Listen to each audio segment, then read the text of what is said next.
저는 오늘 여호수아 10장 11절에서 15절의 말씀을 가지고 가나안을 점령하라 하는 제목으로 함께 은혜를 나누려고 합니다. 하나님께서는 저 이스라엘 백성들에게 가나안 땅을 선물로 주셨습니다. 그런데 비단 애굽에서 나온 이스라엘 백성들에게 준 것은 아니었습니다. 옛날에 400년 전에 하나님께서는 아브라함에게 이미 약속하셨습니다. 내가 젖과 꿀이는 저 가나안 땅을 내 선물로 주리라고 이미 약속하셨던 것이죠. 그런데 약속을 받은 이스라엘 백성들은 애굽에서 나와서 광야에서 저 가나안 땅을 가지 못하고 1세대는 40년간 방황하고 결국 광야에서 모두 죽고 말았습니다. 그들은 성경에 보니까 가데스 바네에서 세렛강까지 38년이 걸렸다고 하는 것을 말합니다. 그러니까 시내산에서 저 모세가 성막을 보고 하나님께 사명을 받았고 그 성막을 짓고 나서 그들이 행진하기 시작했는데 그 세렛강, 사해 근처인 세렛강을 건너지 못하고 결국 모두가 다 1세대가 죽고 말았습니다. 그런데 제 2세대가 모세의 진두주의 아래 이제는 저 모압 평지까지, 요단 건너편 모압 평지까지 5개월 만에 아모리 족속들을 다 이기고 서 있는 것을 우리는 성경에서 볼 수가 있는 것입니다. 사랑하는 성도 여러분, 저 모압 평지에서 모세도 떠나가고 이제는 여호수아의 군대만 남았습니다. 1세대인 아론과 미리암도 모세도 이제 요단 건너편에서 모두가 다 세상을 떠나고 이제는 여호수아라고 하는 이 젊은이가 하나님의 사명을 받아서 이제 백성들을 이끌고 저 가나안을 향해서 나아가는 것을 볼 수 있습니다. 그런데 그 가나안을 점령하기 위해서 저 여호수아가 어떻게 했을까 하는 것을 살펴보고 함께 은혜를 나누려고 하는 것입니다. 첫째로 저 여호수아는 가나안을 정탐했습니다. 여호수아가 정탐꾼을 저 여리고성에 보냈을 때 그 정탐꾼이 여리고성을 다 돌고 나서 기생 라합을 통해서 여리고성에 대한 이야기를 들었습니다. 그런데 기생 라합이 정탐꾼에게 전해준 소식은 여리고성 모든 사람들이 이스라엘 백성들이 온다는 얘기를 듣고 간담이 서늘해지고 그리고 불안과 초조와 두려움으로 가득 차서 떨고 있다고 하는 것입니다. 그 이유는 이스라엘 백성들의 저 애굽에서 나온 과정부터 그들은 이야기를 들었습니다. 이스라엘 백성들이 저 애굽에서 나올 때 바로 왕이 못 가게 하니까 하나님께서 열재앙을 통해서 저 바로 왕에게 진노하고 또한 장자들이 다 죽고 뿐만 아니라 저 홍해수를 건널 때는 이스라엘 백성들이 홍해수가 건너고 나니까 바로의 모든 군대 철병거들이 홍해수에 장사 지내고 하나님의 진노함으로 정권이 바뀌고 애굽이 멸망했다고 하는 소식이었습니다.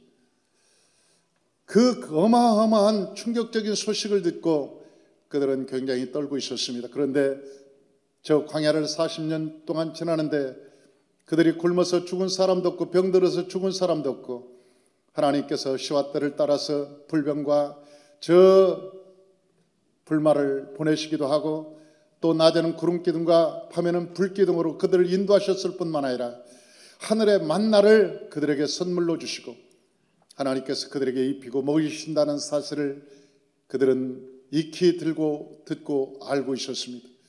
그래서 그 하나님과 동행하는 이스라엘 백성들을 그 소식을 듣고 그들은 떨고 있었던 것입니다. 사랑하는 성도 여러분, 저와 여러분들이 영적 전쟁을 할 때 제일 먼저 정탐꾼을 보내야 하는데 오늘날 우리의 정탐꾼은 누구냐?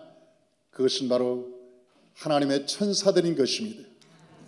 저와 여러분들이 하나님의 천사들을 정탐꾼으로 보내야 그 천사들이 정탐을 하고 1년 후의 일을, 2년 후의 일, 또한 미래의 일을 정탐하고 나서 우리에게 그 사실을 성령으로 통해서 우리에게 알게 하는 것입니다. 제가 이 성전을 건축하기 전에 하나님께 기도한 적이 있었습니다.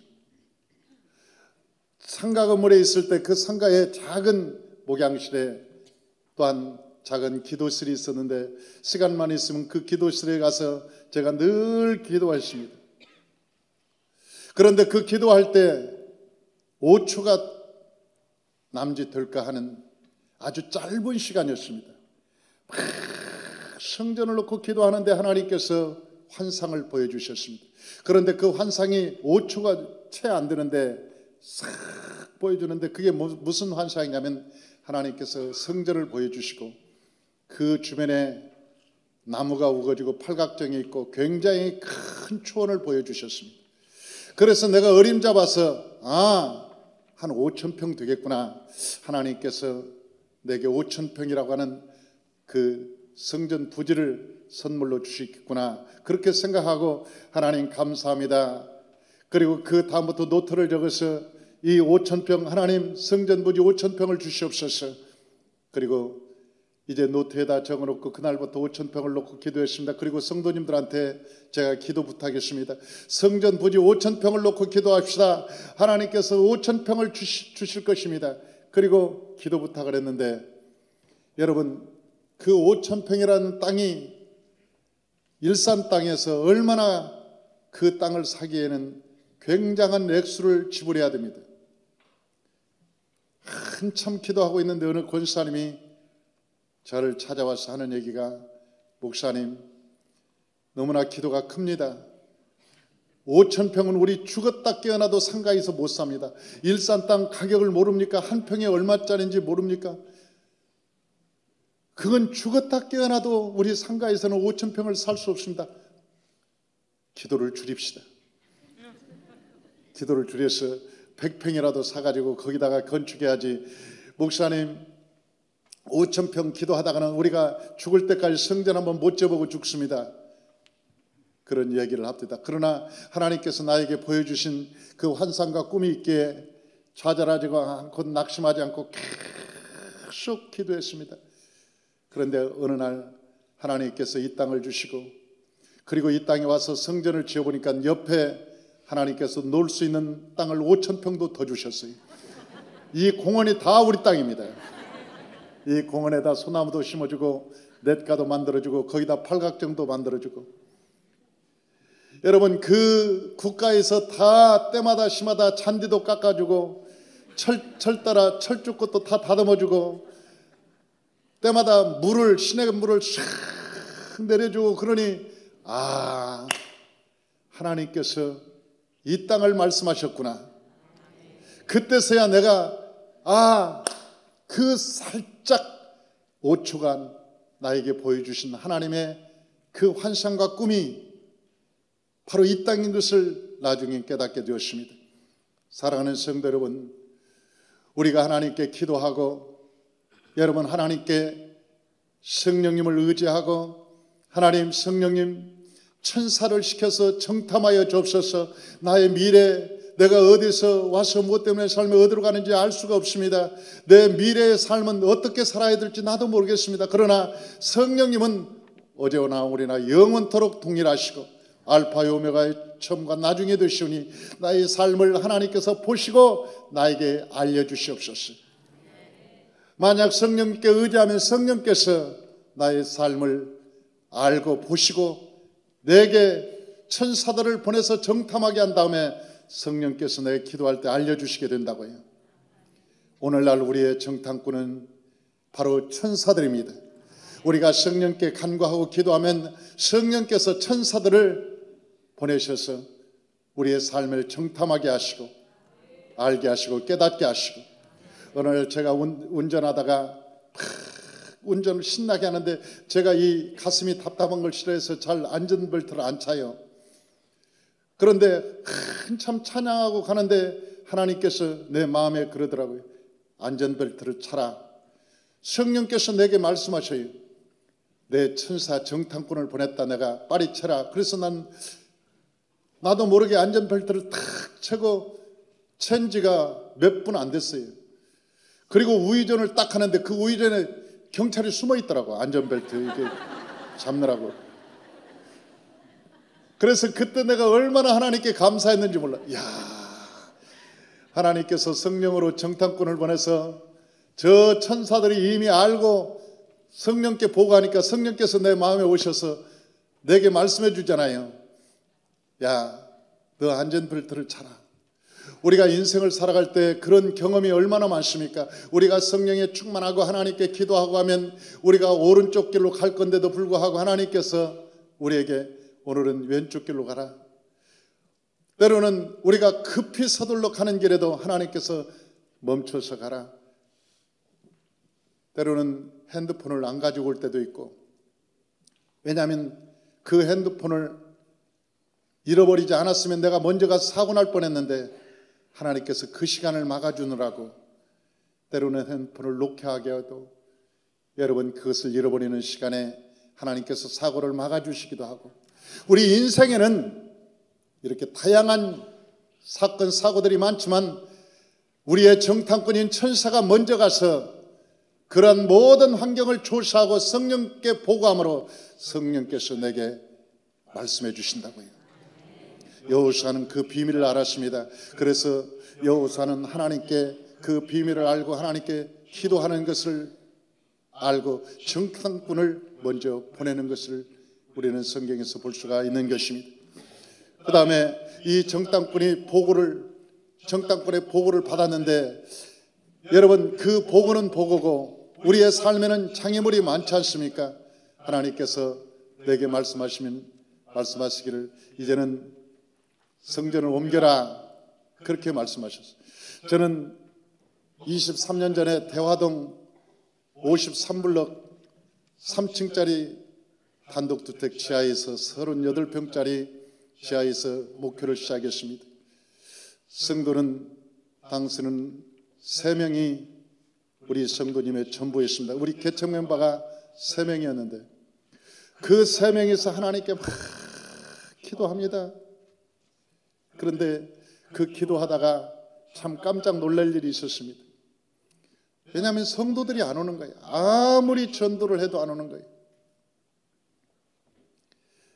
일산 신도시에는 그때 당시 종교부지가 참 많았습니다. 번듯번듯한 교회가 많은데 누가 우리 지하실에 와서 신앙생활을 하겠다는 사람이 누가 있겠습니까? 일주일에 하도 전도해가지고 한 명 데리고 오면 그 한 명이 교회 와서 내 설교를 들어주는 것이 얼마나 행복하고 감사하고, 때로는 중학교 1학년짜리를 내가 전도해서 우리 교회에 데리고 오려고 그 집 앞에 가서 1시간 동안 차를 세워놓고 기다린 적도 있습니다. 그런데 기다리면 와서 타야 되는데 그 어머니가 나한테 전화합니다. 오늘은 늦잠 자서 못 가겠대요. 나는 1시간 동안 기다려서 그 아이 태우려고 거기 기다리고 있었는데 그 아이가 늦잠 자서 못 가겠다면 혼자 와야 됩니다. 그때는요, 성도가 와서 그 자리에 앉아 있어 주는 것이 얼마나 내게 고맙고 감사한 일인지 몰라요. 그렇게 목표를 시작하고 한 사람이 와서, 이 사람이 와서 정착했으면 좋겠다. 그런데 그 다음 주 안 나와. 그래서 왜 안 나오냐 물어보면 지하실인지 몰랐다고 그러고, 캄캄하다고 그러고, 어떤 사람은 지하실에서 곰팡이 냄새 난다고 그러고, 위생이 안 좋다고 그러고, 어떤 사람들은 별의별 핑계를 대면서 안 나오는 거예요.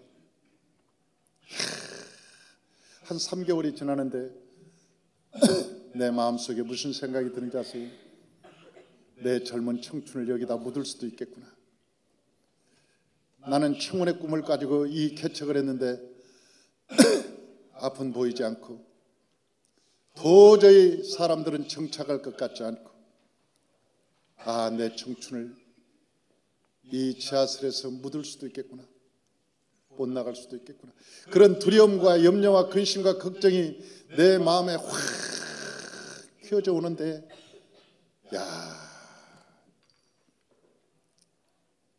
어느 날 하루는 내가 하나님께 결판을 내기로 작정했습니다. 내가 이걸 목표를 잘못한 건지 하나님의 뜻이었는지, 그래서 그 새벽 예배 끝나고 나서 하나님께 기도하기 시작했습니다. 하나님, 오늘 응답해 주십시오. 내가 목표를 하든지 그만두든지 결판을 내려고 합니다.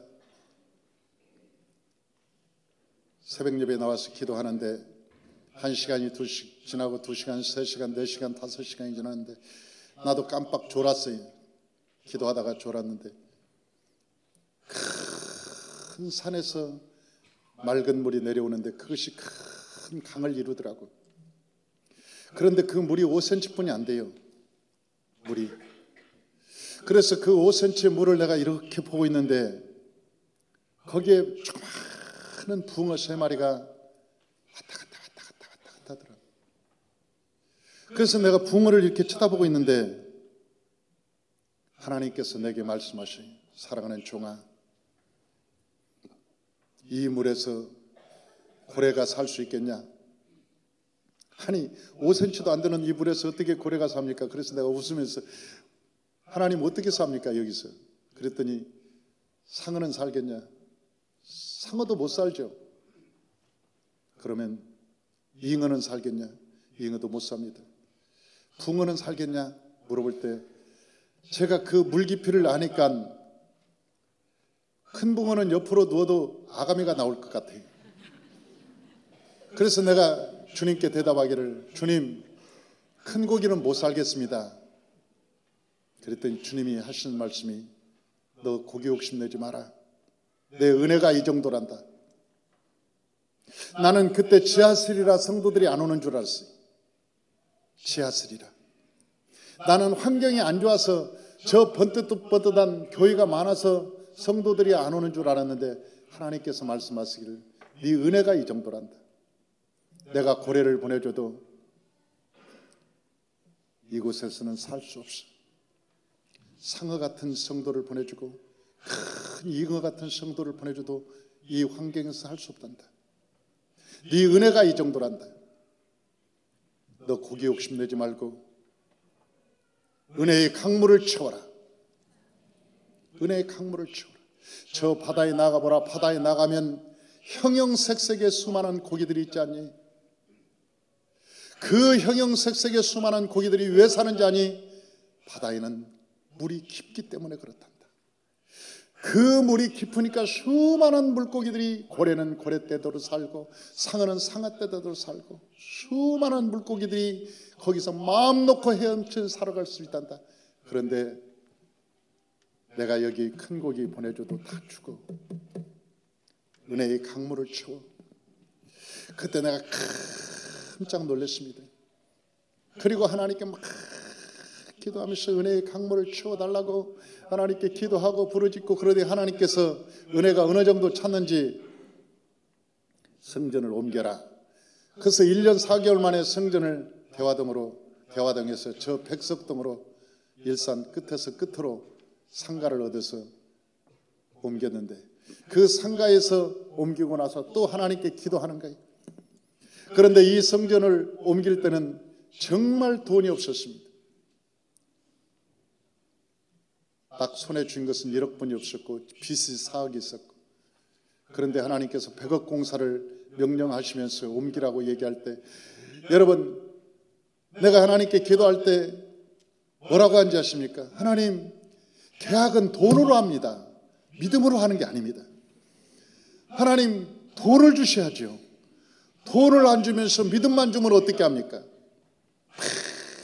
얼마나 답답했으면 내가 하나님께 그런 기도를 했겠어요. 그리고 저 하늘에서 눈이 오는 날 그 눈이 다 눈으로 안 보이고 수표로 보이더라고. 야, 저 눈이 다 수표였으면 얼마나 좋을까. 여러분, 그러면서 내가 그런 생각을 하면서 내 또 자책감이 드는 게, 무슨 자책감이 드냐면, 나는 타락한 목사다. 저 눈을 보고 수표로 생각하다니, 야, 나도 타락하기가 그지없구나. 그런 생각을 하면서도 얼마나 절망적이고 얼마나 마음에 소원이 있으면 그런 생각을 했겠습니까? 우리가 어떤 일을 시작할 때 우리 삶에는 하나님께서 약속의 말씀은 있었지만 장애물이 있습니다. 여러분, 저 여리고성을 점령할 때, 여리고성을 점령하라고 할 때 제일 먼저 나타난 가나안 땅을 주시면서 하나님께서 젖과 꿀이 있는 땅이니까 가라 그랬는데 제일 먼저 나타난 게 뭡니까? 요단강하고 여리고성이. 그 요단강을 어떻게 건너냐고요? 몸에 거두는 시기에 물이 범람하고. 그런데요, 사랑하는 성도 여러분, 순종이 능력입니다. 할렐루야.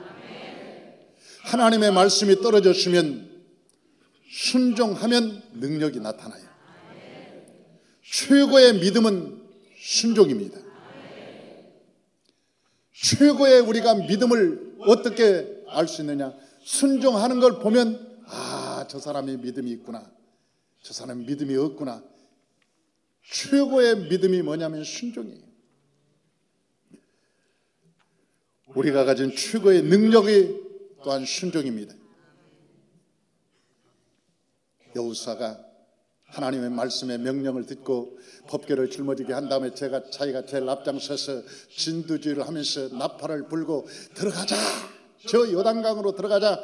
그런데 그 몸에 거두는 시기에 물이 범람았는데 그냥 헤엄쳐도 맨몸으로 가도 갈 수가 없는데 법궤를 그 쇳덩어리를 짊어지고 법궤로 들어가는 것은 수장시키는 것입니다. 수장당하는 것입니다. 도저히 이성적으로는 불가능한 행동이었습니다. 그런데도 그들이 하나님의 말씀에 의지해서 그 땅을 밟고 내디디니까 그 물이 갈라지고, 그리고 저 물이 멈추고 이스라엘 백성들은 여러분 모두가 다 그 요단강을 건널 수가 있었습니다. 한번 하나님의 기적을 체험한 사람들은 이게 사기가 충천했습니다. 사람들이요, 하나님의 기적을 보면 사기가 충천해지고 믿음이 쌓입니다. 우리가 믿음은 어떻게 쌓이느냐? 믿음의 증거를 보고 우리가 믿음을 가졌을 때 믿음이 쌓이는 것이지, 아무런 믿음의 증거를 가지지 않는 사람이 믿음이 있는 것을 저는 본 적이 없습니다. 하나님께서는 작은 믿음부터 우리를 실천하게 해서 자꾸 경험하게 합니다. 야, 믿어지지? 이제는 믿어지지? 이제는 믿어지지? 그러면서 적은 일부터 자꾸 시작해서 믿음의 전리품을 얻게 하고 믿음의 증거를 보게 하고 그 믿음의 증거를 통해서 그 믿음이 서서히 커지게 되는 것입니다. 요단강을 건넜던 저 이스라엘 백성들은 사기가 충천하고 모두가 하나가 되었습니다. 하나님이 우리와 함께 계신다. 도대체 이런 일이 있을 수 있을까? 우리 선조들한테는 이런 저 홍해수에서 믿음이 이런 기적은 봤다고는 소리는 들었으나 우리에게 이런 역사가 일어날 수 있을까? 그들은 아주 사기가 충천했습니다. 그런데 이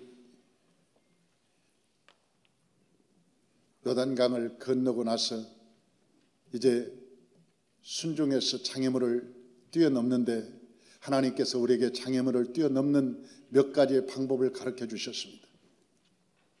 사랑하는 성도 여러분, 저 다윗은 골리앗이라는 장애물을 이기고 나서야 왕이 되었습니다. 여호수아는 여리고라고 하는 장애물을 무너뜨리고 나서 가나안 땅을 차지했습니다. 제일 먼저 우리가 장애물을 만날 때 마귀란 놈은 우리에게 염려, 근심, 걱정, 두려움으로 제일 먼저 찾아와서 우리 마음에 미혹합니다.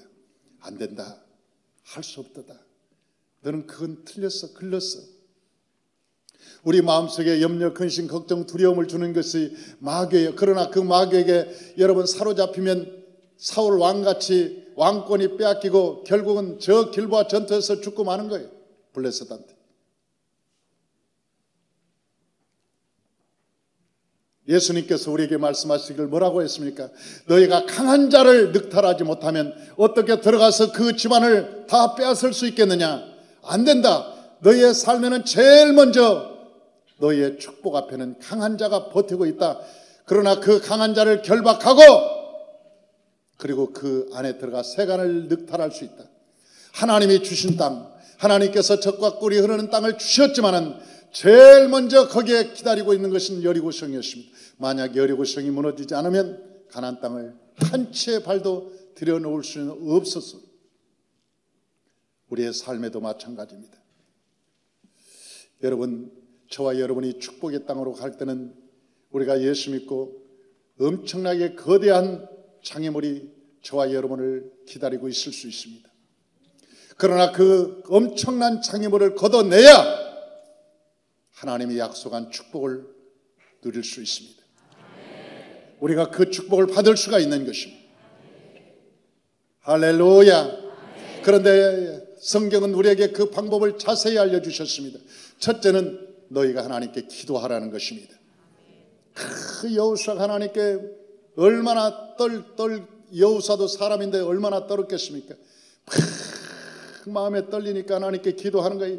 기도하지 않으면 하나님의 돕는 역사가 일어나지 않습니다. 여호수아가 막 하나님께 기도합니다. 주야로 기도했을 거예요. 길을 갈 때도 기도하고 앉았을 때도 기도하고 서 있을 때도 기도하고 하나님 도와주셔서 하나님 도와주셔서 그러니까 어느 날 그 여호수아가 기도하고 있는데 누가 탁 앞에 나타나요. 얼마나 깜짝 놀라서 당신 누구요? 그러니까 당신 아군이요 적이요 사탄이냐 천사냐 그렇게 물어본 거예요. 아군이냐 적이냐. 그러니까 그 나타난 자가 뭐라고 하냐면 내가 하나님의 사자다. 나는 군대 장관이다. 내가 너를 도우러 내가 지금 도착했느니라. 야, 그 여호수아가 하나님께 막 기도하고 부르짖고 간구 막 하니까 때가 이름에 그 기도의 양이 차니까 하늘에서 군대 장관이 군대를 이끌고 여러분 왔잖아요. 군대 장관이 왔으면 그 장관만 왔겠습니까? 그 휘하에 있는 수많은 천사들이 왔죠. 그리고 이스라엘 백성들이 그 여리고성을 돌 때 천사들은 보이지 않는 천사들은 뭘 했겠어요? 여리고에 있는 돌 하나씩 다 잡고 뺐겠지. 그러니까 소리를 지를 때 아 이제는 완성되었구나. 우리의 주인들이 소리를 지른다. 그러니까 돌 하나씩 빼고 쫙 빼니까 저 여리고성이 와르르 하고 무너졌지. 여러분 돌을 안 뺐는데 어떻게 무너집니까? 우리는 천사는 보이지 않지만 우리의 모든 일은 누가 하느냐? 하나님이 본 천사들이 합니다. 할렐루야. 그래서 하나님께서 우리에게 기도하라고 말하는 것입니다. 기도하라. 기도하면 믿음이 생기고 믿음이 생기면 하나님께서 우리에게 말씀하시기를 내 믿음대로 될지어다. 기도하면 믿음이 생깁니다. 기도하지 않으면 불순항이 생깁니다. 여러분 기도 안 하는 사람은 늘 생각이 번면이 많습니다. 두 번째는 하나님께서 우리에게 이기는 방법에 대해서 집중하라는 것입니다. 집중하라는 거예요. 요즘 아이들 보면 머리는 참 좋습니다. 요즘 아이들처럼 머리가 좋은 아이들이 없습니다. 요즘. 근데 한 가지 특별한 것은 공부를 못한다는 거예요. 머리는 기가 막히게 좋은데 공부를 못해요. 그래서 왜 공부를 못할까 궁금했어요. 살펴보니까 애들이 공부를 할 마음이 없는 거예요. 공부할 마음이 없어요. 그런데도 불구하고 부모는 자꾸 공부를 하라고 학원도 보내고 돈도 드리고 열심히 다 하지만 애들이 학원 가서도 공부하는 게 아니라 놉니다. 공부 안 하는 놈들하고 같이 놀아. 왜? 공부하기가 너무 힘드니까. 학교에서도 가서 놀고 학원에서도 가서 놀고. 그런데 왜 공부하기가 싫은가 봤더니 공부보다 더 재밌는 게 있어요. 그게 뭐냐? 컴퓨터, 게임, 핸드폰에서 나오는 수많은 정보들. 그게 공부보다도 훨씬 재밌어요. 그런데요, 여러분 애들이 게임하고 핸드폰을 너무나 집중하면 머리가 산만해집니다. 머리가 산만해져서 공부를 못하는 거예요. 집중력이 급격히 떨어지는 거예요. 어저께 재미있는 일이 있었습니다. 어저께 훈련받고 있는데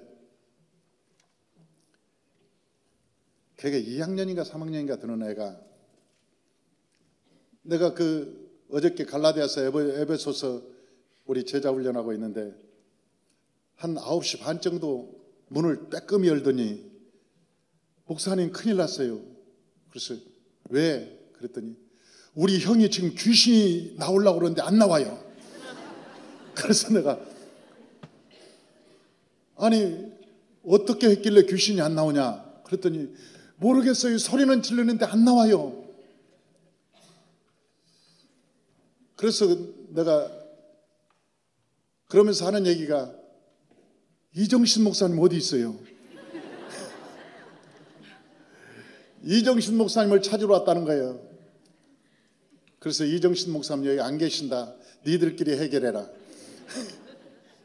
그랬더니 그 동생 애가 와가지고 안 돼요 하는 얘기가 안 돼요. 우리끼리는 안 돼요. 그래서 왜 안 돼요? 그랬더니 그 전도사님도 쫓아내는데 안 돼요. 그래서 다른 전도사님 계시잖아. 그 전도사님도 안 돼요. 이정신 목사님 오셔야 돼요. 그래서 내가 우리 같이 훈련받고 있는 전도사님이 한 분 계셨는데 내가 그 친구한테 그랬어요. 이정신은 없고 이정수는 있다. 이름이 비슷하니까 보내마.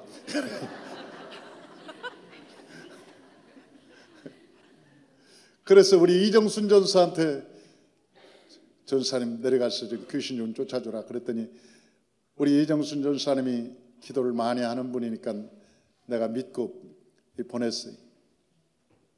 나중에 이정신 목사님이 3층에 여기서 기도하고 있는데 어떻게 알았던지 내려가서 귀신을 쫓아주는데 그 귀신이 너 언제 들어왔냐 그랬더니 10년 전에 들어왔다고. 10년 전에. 어쩌다 들어왔냐 그랬더니 비디오 볼 때 들어왔다는 거예요. 비디오 볼 때.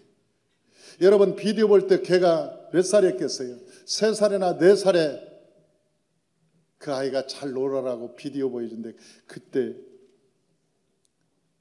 그래서 그 게임을 못 끊는 거예요. 그 아이가 내 말을 굉장히 잘 듣습니다. 그래서 내가 안아주면서 너는 앞으로 하버드를 가도 충분히 갈 수 있는 아이인데 너 게임을 끊어야 된다. 그랬더니 하버드 간다는 얘기는 빵긋 웃더니 게임 끊어라. 그러면 어떻게 게임 끊을래 안 끊을래? 그러면 대답을 안 해. 그러니 오늘 어저께 그렇게 기도하고 나서 오늘 아침에 예배 왔어요. 2부 예배 왔어요. 그래서 내가 제일 앞에 앉혀놓고 동찬아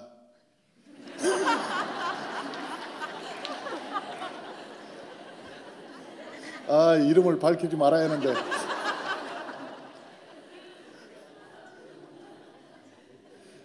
아, 나도 너무 입이 싸.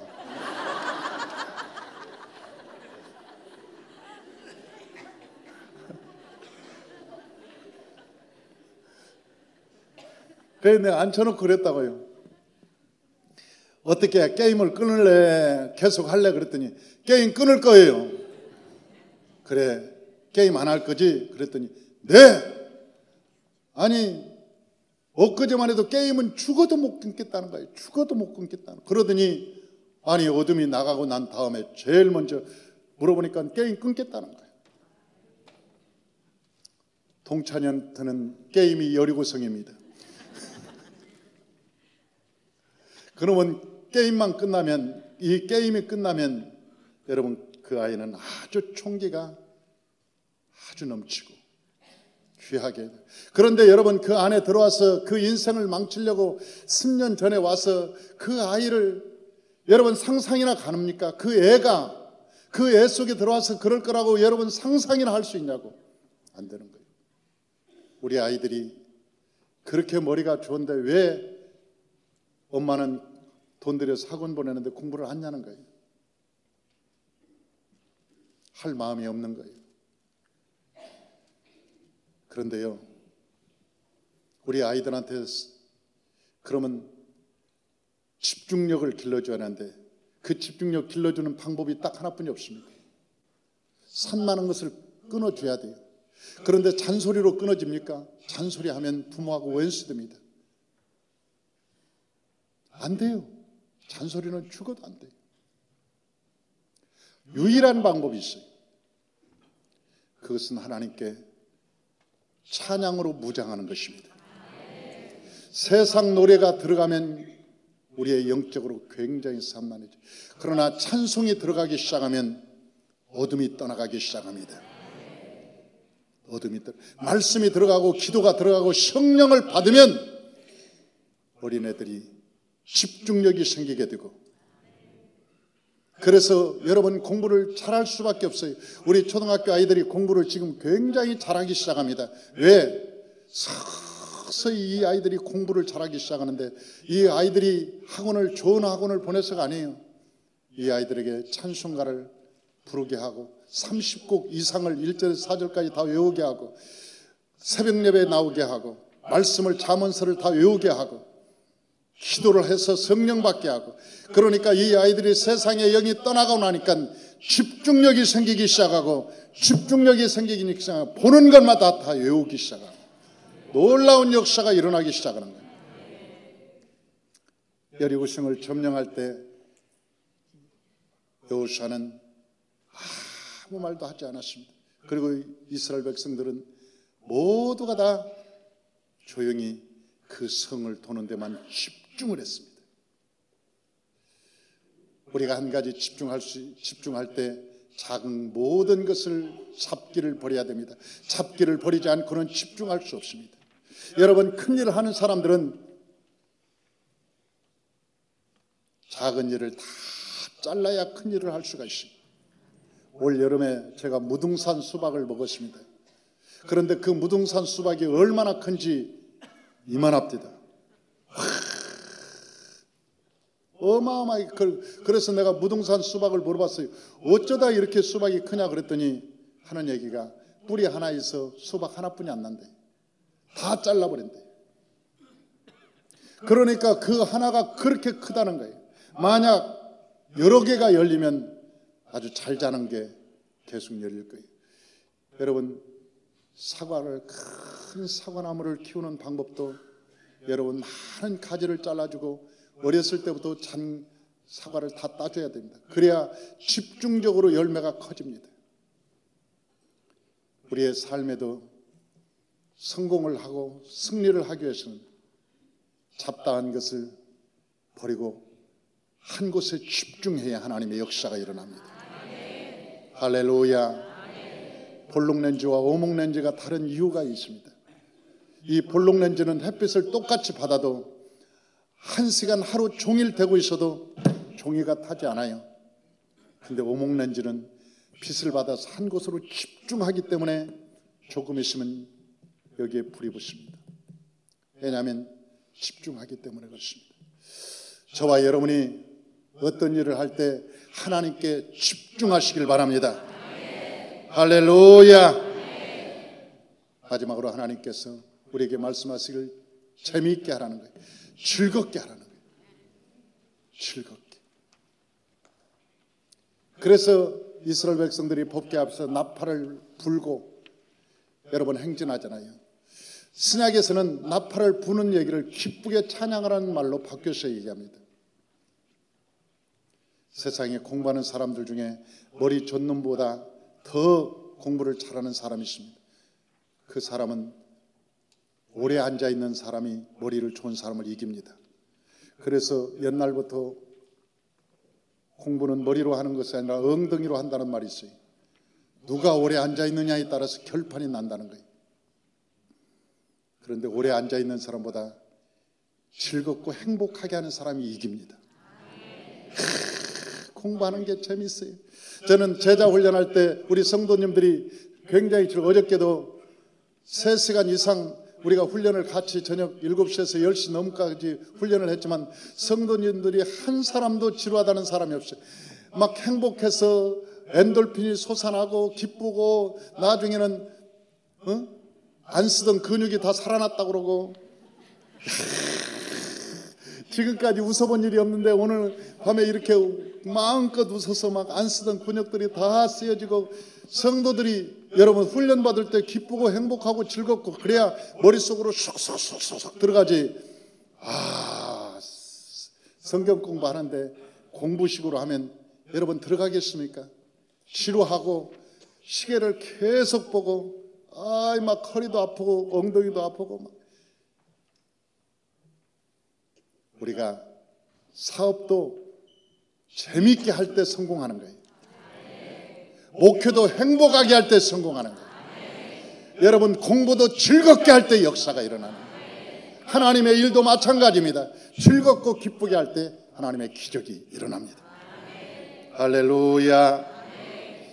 성경은 오늘 본문에 얘기합니다. 너희가 다 하려고 하지 마라. 오병이어도 저 안드레가 떡 5덩어리와 물고기 2마리만 준비했다. 5,000명을 먹인 것은 하나님이시다. 왜 5,000명을 네가 걱정하냐? 빌립처럼 너는 네가 할 수 있는 부분만 해라. 저 여호수아 군대가 가나안 땅에 들어갔을 때 여러분 가나안 땅 백성들을 이길 사람만 이겼지 아낙 자손이나 거대한 민족은 하나님께서 오늘 본문에 보니까 큰 재앙 우박을 내려서 다 죽인 거예요. 그러니까 이스라엘 백성들이 이길 수 없는 백성들은 하나님이 죽이신 거예요. 왜? 전쟁은 하나님께 속해 있기 때문에 그래요. 우리 역량껏 하나님께서 하시길 원하시지 우리에게 역량껏 분에 넘치게 하나님께서는 원하지 않습니다. 저와 여러분이 하나님의 일을 할 때 내가 가진 최선만 다해드리면 나머지는 하나님이 역사하시는 거예요. 그러나 기도의 양은 넓혀야 됩니다. 꿈은 크게 가져야 됩니다. 하나님, 내가 이러한 꿈을 가지고 있습니다. 그러나 내 역량은 여기까지입니다. 그러나 나머지는 하나님의 분량입니다. 하나님께서 이루어 주시옵소서. 하나님 역사하여 주옵소서. 그러면 하나님께서 놀랍도록 해결해 주실 줄로 믿습니다. 이제 우리가 23주년을 지나서 새로운 해를 맞이합니다. 여기에 이사 온 지도 7년이 되었습니다. 이제 만 7년이 되었으니 이제 완전 숫자입니다. 우리가 모세오경을 통해서 이제 무장을 했으니 이후의 삶은 가나안 땅을 점령해야만 되는 것입니다. 저와 여러분이 준비했으므로 이제 하나님께서 우리에게 예비하신 그 땅을 점령하기 위해서 믿음으로 나아가시길 주의 이름으로 축원합니다. 모두가 다 일어나 빛을 발하는 축복의 원년의 새해가 되시길 주의 이름으로 축원합니다. 기도하겠습니다.